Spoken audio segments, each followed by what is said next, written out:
வணக்கம். ஐ ஆம் doctor R Jayaram.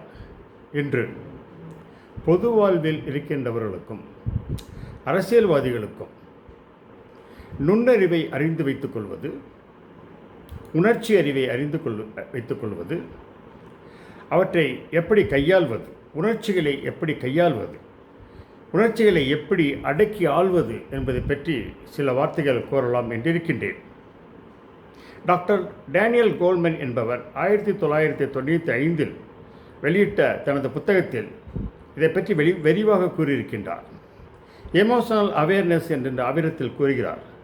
அதாவது உணர்ச்சிகளை தெரிந்து கொள்வது. ஒருவன் தன்னுடைய உணர்ச்சிகளை அறிந்து தெரிந்து புரிந்து வைத்து கொள்ள வேண்டும். அது மட்டுமல்லாமல் அவன் அறிந்து தெரிந்து புரிந்து கொண்ட தனது உணர்ச்சிகளை ஆள கற்றுக்கொள்ள வேண்டும். அவன் அந்த உணர்ச்சிகளை தன்னுடைய கட்டுப்பாட்டுக்குள் வைத்துக்கொள்ள வேண்டும். அதை அவர் ரெகுலேஷன் என்று கூறுகிறார், எமோஷனல் ரெகுலேஷன் என்று கூறுகிறார். நான் அதை தமிழில் உணர்ச்சி கட்டுப்பாடுகள் என்று நான் கூறுகிறேன். அது மட்டுமல்ல, அந்த மனிதன் மற்றவர்களுடைய உணர்ச்சிகளையும் அறிந்து வைத்து கொள்ள வேண்டும் என்று கூறுகிறார். மற்றவர்கள் என்று அவர் கூறும்போது அவர் அந்த மனிதன் சந்திக்கின்ற மக்கள், வீட்டிலே இருப்பவர்கள், வெளியிலே இருப்பவர்கள் என்பதை பற்றி தான் கூறுகிறேன். அவர்களுடைய உணர்ச்சிகளை நன்றாக தெரிந்து வைத்திருக்க வேண்டும். அவருடைய உள் உணர்வுகளை தெரிந்து வைத்திருக்க வேண்டும். அதுதான் எமோஷன்ஸ் அண்ட் ஃபீலிங்ஸ் என்று கூறுகிறார். அப்போதுதான் அவர்களுடன் நல்ல உறவை வைத்துக்கொள்ள முடியும் என்று அந்த புத்தகத்தில் தெளிவாக கூறப்பட்டிருக்கின்றது. இந்த எமோஷனல் இன்டெலிஜென்ஸ் என்பது கம்பெனியிலே வேலை செய்யக்கூடிய அதிகாரிகளுக்கு மட்டும் தேவை என்று அல்ல. டாக்டர்களுக்கும், போலீஸ் ஆஃபீஸர்களுக்கும், ஆசிரியர்களுக்கும் மற்ற எல்லோருக்கும் இது தேவை. இது அதிகமாக எனக்கு தெரிந்து தேவைப்படுவது பொது வாழ்விலே ஈடுபட்டிருக்கின்றவர்களுக்கும் அரசியல்வாதிகளுக்கும் இது மிக தேவைப்படுகிறது என்பது என்னுடைய எண்ணம். இப்பொழுது அதை விரிவாக பார்க்கலாம். எமோஷனல் இன்டெலிஜென்ஸ் என்பதை முக்கியமாக கூறுவதென்றால் மற்றவர்களுடைய உணர்ச்சிகளை நாம் தெரிந்து வைத்துக் கொள்வது. இப்போ அரசியல்வாதிகள் முதலில் அவர்களுடைய உணர்ச்சிகளை நன்றாக தெரிந்து வைத்திருக்க வேண்டும். நாம் பார்த்து கொண்டிருக்கின்றோம், பல அரசியல்வாதிகளுக்கு அடிக்கடி கோபம் வருகிறது. மேடையிலே பேசுகின்ற போது உணர்ச்சி வசப்பட்டு பேசுகிறார்கள், கோபத்தால் பேசுகிறார்கள். சிலர் வெறுப்பால் பேசுகிறார்கள். சிலர் மற்றவர்களை குற்றம் கூறுவதிலே குறியாக இருந்து பேசுகிறார்கள். சிலர் துக்கமாக பேசுகிறார்கள். சிலர் அளவுக்கு அதிகமான மகிழ்ச்சியிலே பேசுகிறார்கள். சிலருடைய பேச்சிலே நாம் ஃப்ரஸ்ட்ரேஷனை காண்கின்றோம், சிலருடைய பேச்சிலே நாம் டிப்ரெஷனை காண்கிறோம். அந்த உணர்ச்சிகளை எல்லாம் அவர்கள் வெளிப்படையாக காட்டிக்கொண்டிருக்கிறார்கள். இதையெல்லாம் அவர்கள் அறிந்து வைத்திருக்க வேண்டும். சட்டமன்றத்திலே நாம் பார்த்திருக்கின்றோம், நாடாளுமன்றத்திலே நாம் பேசிக்கொண்டிருக்கின்றோம். பலர் அவர்களுடைய உணர்ச்சிகளை வெளிப்படுத்துகிறார்கள், கோபத்தை காட்டுகிறார்கள். சில நேரங்களில் அவர்கள் சண்டையிட கூட தயாராக இருக்கிறார்கள். பல இடங்களில் நாம் பார்த்து கொண்டிருக்கின்றோம். உதாரணமாக பஞ்சாயத்து யூனியன் மீட்டிங் நடக்கும்போது அந்த நாற்காலிகளை தூக்கி ஒருவரை தாக்கிக் கொள்வதை கூட நாம் பார்த்து கொண்டிருக்கிறோம். அந்த அளவுக்கு அவர்களுக்கு கோபம் உண்டாகிறது. அவர்களால் உணர்ச்சிகளை கட்டுப்படுத்த தெரியவில்லை. அவர்களுக்கு முதலில் அவர்களுடைய உணர்ச்சிகளையே தெரியவில்லை. அதையெல்லாம் அவர்கள் அறிந்து கொண்டிருக்க வேண்டும். அதுதான் முக்கியம். அறிந்து கொண்ட அந்த உணர்ச்சிகளை அவர்கள் தங்களுடைய கட்டுப்பாட்டுக்கு கொள்ள வேண்டும். அதுதான் முக்கியம். இது மட்டுமல்ல, அவர்கள் மற்றவர்களுடைய உணர்ச்சிகளை எல்லாம் நன்றாக தெரிந்து வைத்திருக்க வேண்டும். அதுதான் முக்கியம். அரசியல்வாதிகளும் சரி, பொது வாழ்வில் ஈடுபட்டிருப்பவர்களும் சரி, மக்களை அடிக்கடி போய் பார்க்கிறார்கள். அப்பொழுது பார்க்கும்போது அவர்கள் பலதரப்பட்ட மக்களை பார்க்கிறார்கள். அந்த பலதரப்பட்ட மக்களுக்கு பலவிதமான உணர்ச்சிகள் இருக்கும். சிலருக்கு கோபம் இருக்கும், சிலருக்கு துக்கம் இருக்கும், சிலருக்கு பயம் இருக்கும், சிலர் ஃப்ரஸ்ட்ரேஷனில் இருப்பார்கள், சிலர் டிப்ரெஷனில் இருப்பார்கள், சிலர் பயத்திலே வாழ்ந்து கொண்டிருப்பார்கள், சிலர் படபடப்பாக இருப்பார்கள். இப்படி பலதரப்பட்ட மக்களை இவர்கள் பார்க்கின்றார்கள். அப்போது பார்க்கும்போது எல்லாம் இவர்கள் அவர்களுடைய உணர்ச்சிகளை நன்றாக தெரிந்து வைத்து கொண்டிருக்க வேண்டும். அப்போதுதான் இவர்களால் அவர்களுடைய துன்பங்களை தீர்க்க முடியும், அவர்களுடைய குறைகளை தீர்க்க முடியும். அதைத்தான் அவர் கூறுகிறார், மற்றவர்கள் உணர்ச்சிகளை தெரிந்து கொள்வது. அதை பற்றி அவர் கூறுகிறார். முக்கியமாக நாம் கூற வேண்டுமென்றால் இதை எம்பதி என்று கூறுவார்கள். எம்பதி என்றால் ஆங்கிலத்தில் understanding the feelings and emotions of other people. We keep our self in others place and know the feelings. அதாவது நம்மை அவர்களை இடத்தில் வைத்து பார்க்கும்போது தெரியும் என்ன விதமான ஒரு உணர்ச்சியிலே இருக்கிறார்கள், எந்த விதமான ஒரு மன அழுத்தத்தில் இருக்கிறார்கள் என்பது தெரியும். நமக்கு தெரியும். அவர்களிடத்தில் வைத்து பார்க்க வேண்டும். அதை தான் எம்பதி என்று கூறுகிறார். அப்பொழுது நம்ம எம்பத்தைஸ் பண்ணும் பொழுது ஒரு அரசியல்வாதியோ பொது வாழ்விலே இருக்கின்றவர்களோ அது மாதிரி ஒரு எம்பத்தைஸ் பண்ணும் பொழுது தான் அந்த கஷ்டம் தெரியும். அது அவர்களுக்காக இதை தெரிந்திருக்க வேண்டும். இரண்டாவது, சர்வீஸ் ஓரியன்டேஷன் என்று கூறுகிறார்கள். அரசியல்வாதிகளுக்கும் பொது வாழ்வில் ஈடுபட்டு இருக்கின்றவர்களுக்கும் அந்த சர்வீஸ் ஓரியன்டேஷன், மக்கள் சேவை என்ற எண்ணம் அவர்களுடைய எண்ணத்திலே ஊடுருவிருக்க வேண்டும். அப்பொழுதுதான் அவர்கள் செய்வார்கள். ஏதோ ஒன்றுக்காக செய்வது என்பதில்லை, அது உண்மையிலேயே அவர்கள் உள்ளத்திலே இருக்க வேண்டும். அதுதான் முக்கியம். அந்த சர்வீஸ் ஓரியன்டேஷன் அவர்களுக்கு இருக்க வேண்டும். மக்களை அவர்கள் நன்றாக பதப்படுத்த வேண்டும். ஒவ்வொருவருடைய கஷ்டங்களை பற்றியும் அவர்கள் நன்றாக தெரிந்து வைத்திருக்க வேண்டும். அதுதான் முக்கியம். அவர்கள் கேட்கிறார்கள், மற்றவர்களெல்லாம் அவருடைய குறைகளை எழுதி கொடுங்கள் என்று கூறுகிறார்கள். அது தேவையில்லை. அரசியல்வாதிகளுக்கும் பொதுநலத்தில் ஈடுபட்டுகின்றவர்களுக்கும் அவர்களாகவே தெரிந்து வைத்துக் கொண்டிருப்பார்கள். மேடைகளிலே பேசும்பொழுது கோபத்தால் பேசக்கூடாது. சட்டமன்றத்திலே பேசும்போது கோபத்தால் பேசக்கூடாது. அமைதியாக பேச வேண்டும். அதுதான் முக்கியம்.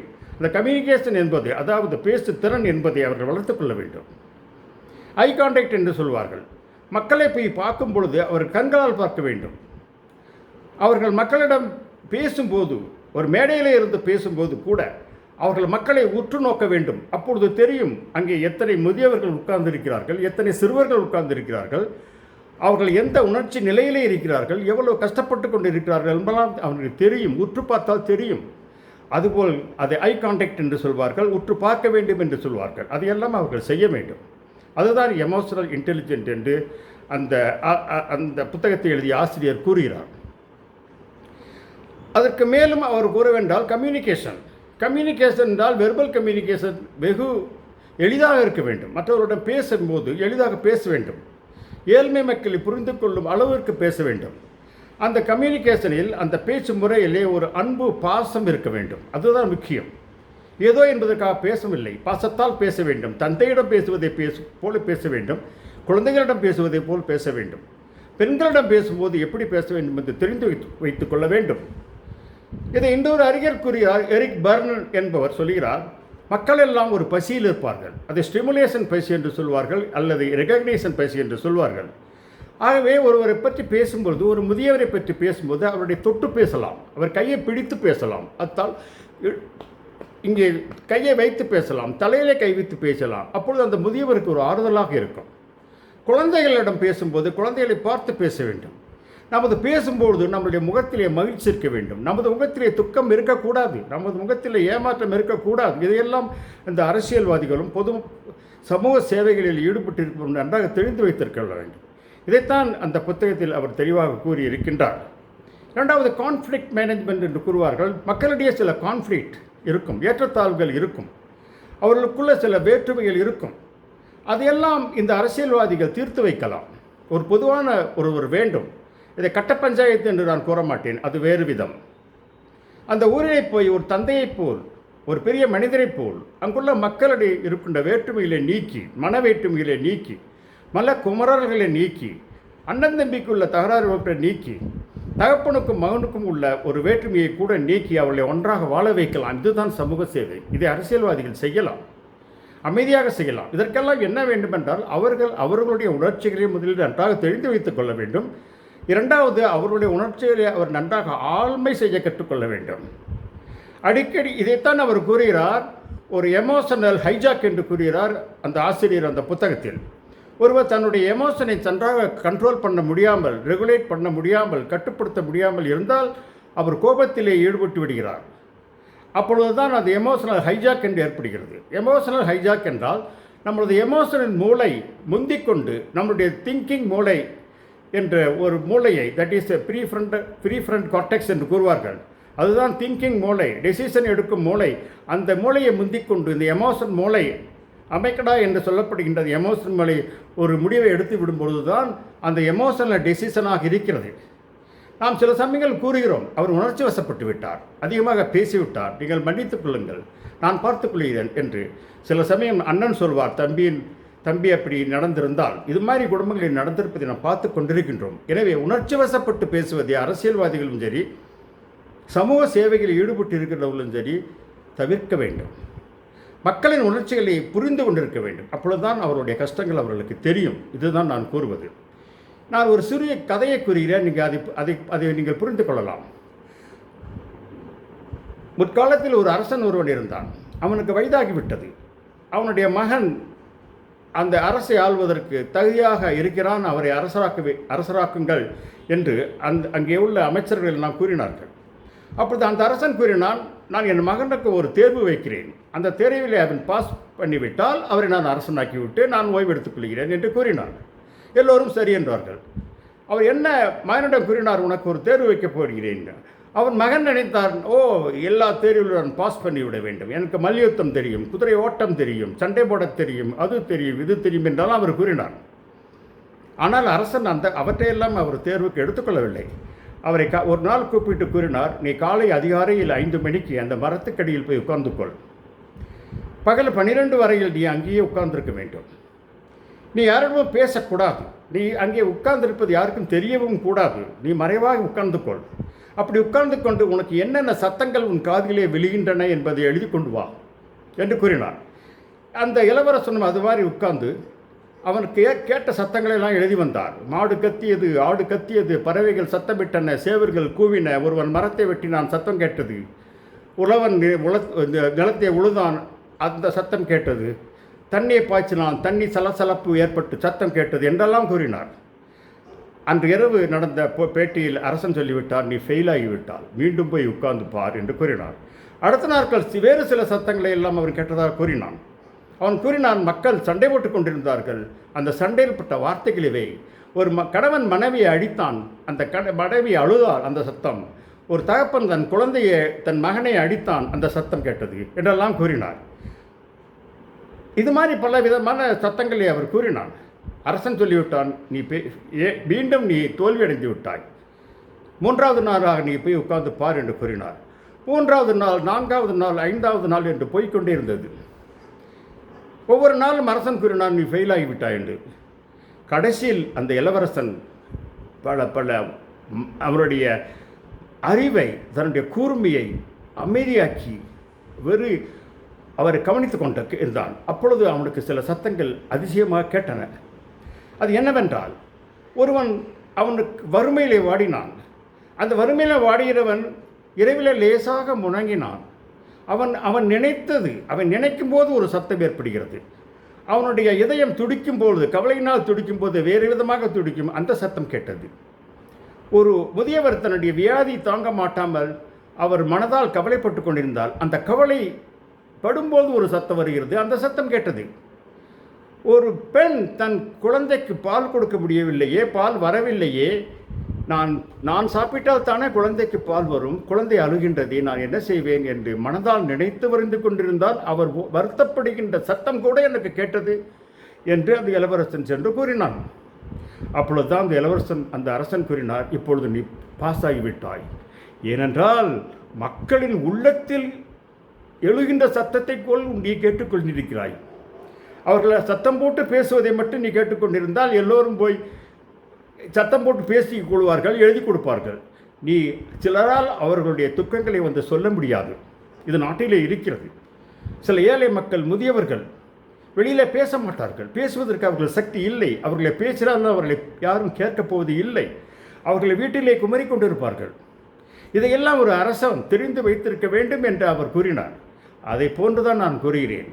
ஒரு அரசியல்வாதி ஒரு ஒரு ஒரு சட்டமன்றத்திற்கு செல்லுகின்ற ஒரு மக்களின் பிரதிநிதியாக இருக்கின்றவர்கள், மக்களின் உள்ளத்திலே என்ன கவலைகள் இருக்கிறது, அவருடைய உணர்ச்சிகள் என்ன, எதற்காக அழுகிறான், எதற்காக கவலைப்படுகிறான், அவர் வீட்டில் என்ன துன்பம், எத்தனை மாணவிகள் ஃப்ரஸ்ட்ரேஷனில் இருக்கிறார்கள், எத்தனை மாணவர்கள் டிப்ரெஷன் இருக்கிறார்கள், ஏன் அவர்கள் தற்கொலை செய்து கொள்கிறார்கள், அவர்களுடைய உணர்ச்சியின் காரணம் என்ன என்பதை முன்பாகவே அறிந்து கொள்ளக்கூடிய சக்தியை வளர்த்து கொள்ள வேண்டும் என்பதுதான் முக்கியம். அதைத்தான் அந்த ஆசிரியர் தன் புத்தகத்தில் கூறுகிறார்.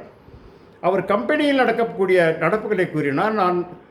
நான் மற்ற வெளியிடங்களில் நடக்கின்ற, ஃபேமிலியில் நடக்கின்ற விவரங்களை நான் கூறுகின்றேன். ஏனென்றால் நான் அதை படித்து அதை ஆராய்ச்சி செய்து PhD வாங்கியிருக்கின்ற காரணத்தினால் இதை நான் கூறுகின்றேன்.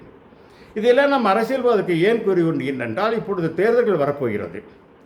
2-3 சட்டமன்ற அரசு தேர்தல்கள் வரப்போகின்றது. அப்பொழுதெல்லாம் நான் ஒன்று மட்டும் கேட்டுக்கொள்வேன், தயவுசெய்து தப்பாக எடுத்துக்கொள்ள வேண்டாம். நான் யாரையும் குறை கூறவில்லை. நீங்கள் மக்களை கண்களால் பாருங்கள், கண்களால் பேசுங்கள், ஐ கான்டாக்ட் வேண்டும். குழந்தைகளை கண்களால் பாருங்கள், முதியவர்களை கவனியுங்கள், அவர்களை உணர்ச்சிகளை பார்த்த பார்வையில் அறிந்து கொள்ள வேண்டும். அதுதான் ஐ கான்டாக்ட் என்பார்கள். பார்த்த பார்வையில் அவர் பேச மாட்டார்கள், பேச முடியாது. நீங்களாகவே தெரிந்து கொள்ள வேண்டும். அப்படி தெரிந்து கொண்டு நீங்கள் அவர்களுடைய குறைகளெல்லாம் தீர்ப்பதற்கு முயற்சி செய்தால் நீங்கள் நல்ல ஒரு சிறந்த பிரதிநிதியாக இருப்பீர்கள் என்பது என்னுடைய எண்ணம். அது வேண்டும் என்பது என்னுடைய எண்ணமாக இருக்கின்றது. அதை தயவு செய்து சொல்லுங்கள். நான் கூறிய இந்த பேச்சுகளை நீங்கள் என்னுடைய கமெண்ட்ஸ் பார்க்கில் எழுதலாம், என்னிடம் பேசலாம், அல்லது வாட்ஸ்அப் மூலம் எனக்கு அந்த செய்திகளை அனுப்பலாம். என்னுடைய number 9620453587. Thank you very much for listening all the time. Okay, thank you.